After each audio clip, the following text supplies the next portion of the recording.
Good afternoon and welcome to the Gisborne Herald News.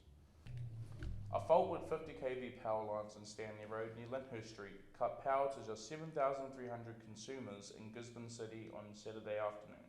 It happened at around 1:40 p.m. A crew from Fire and Emergency NZ stood by at the scene. A third of customers had their power restored within 17 minutes and the remainder had their power back on within 32 minutes. A First Light Network spokesperson said there were no issues.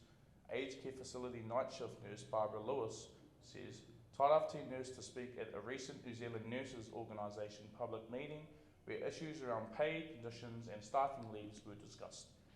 Below is a abridged version of her address. Working in an aged care facility where we are overwhelmingly short of staff is not easy. I just want to care for them and enable them to live a life where they are supported by well-trained nurses and healthcare assistants. I also work with our loved ones with advanced dementia. It is demanding yet rewarding work. She said it was challenging with 66 residents, 3 nurses and 2 enrolled nurses. There were healthcare assistants who did the work but who received no extra pay.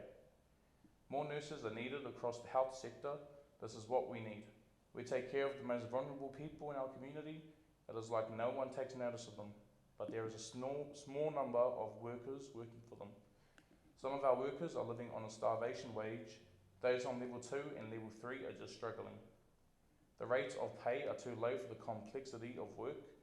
Years ago, there was a government ratio of 6 resident to 1 worker at present on night shift. The rest home and hospital wings have 46 residents and 2 HCAs or 23 to 1. In the dementia area where the work was unpredictable, there were 2 HCAs at the ratio of 10 to 1. She said, the government needs to change the pay equity process to include fair and robust wage increases. Wages need to be above the minimum level, but pay has gone backwards, Ms. Lewis said.